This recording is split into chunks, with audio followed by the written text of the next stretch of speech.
Hello everyone, ఈరోజు day వచ్చేసి 3 April. Let's start our counter trading. Please like చేయండి. Like చేయడం వల్ల మన వీడియో అనేది ఎక్కువ మందికి రీచ్ అవుతుంది. దాని ద్వారా మాకు మోటివేషన్ వస్తుందండి డైలీ రిజల్ట్స్ అనేది పోస్ట్ చేయడానికి. ఈరోజు ట్రేడ్ రీజన్ వచ్చేసి fixed candle intraday momentum strategy analysis ద్వారా మార్కెట్ అప్వర్డ్ డైరెక్షన్ వెళ్తుందని తెలిసి long position tool 1:1.5 risk reward ratio పెట్టుకున్నాను. చూద్దాం. ప్రీమియం వచ్చేసి ఏంటంటే 47,200 సిఈని బై చేశాను. ఇది కూడా 1:1.5 రిస్క్ రివార్డ్ రేషియో అని. చూద్దాం టార్గెట్ హిట్ అవుతుందా లేదా.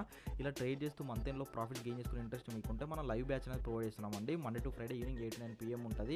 ఇంట్రెస్ట్ ఉన్న వాళ్ళు స్క్రీన్ మీద వాట్సాప్ నెంబర్ ఉందో, సో టెక్స్ట్ చేయండి. లైవ్ క్లాసులు ఏమేమి నేర్పిస్తారు క్లియర్గా మా టీం వాళ్ళు మీకు క్లియర్ ఎక్స్ప్లెయిన్ చేస్తారు. ఒకవేళ ఇంట్రెస్ట్ ఉంటే as soon as possible 555 pay చేసుకొని సీట్ అనేది ఎన్రోల్మెంట్ అనేది చేసుకోండి. ఈరోజు ట్రేడ్లో ఏం జరిగిందంటే అండి, మీరు ఎప్పటికైనా టైట్ స్టాప్ లాస్ అనేది పెట్టుకోవద్దు. నేను 20 పాయింట్స్ నా స్టాప్ లాస్ అనమాట. ఈ ట్రేడ్లో నేను ఏం చేస్తాను, ఒక 2 పాయింట్స్ డౌన్లో పెట్టుకున్నాను. ఒక 22 పాయింట్స్ స్టాప్ లాస్ అనేది పెట్టుకున్నాను. 20 పాయింట్స్ స్టాప్ లాస్ అయితే అట్లా పెట్టుకోవడం వల్ల నాకు బెనిఫిట్ ఏం జరిగింది, correct stop loss 20 points hit. Main ఇక్కడ చార్ట్లో జరిగింది కానీ నాకు టార్గెట్ హిట్ అయింది. ఓకేనా.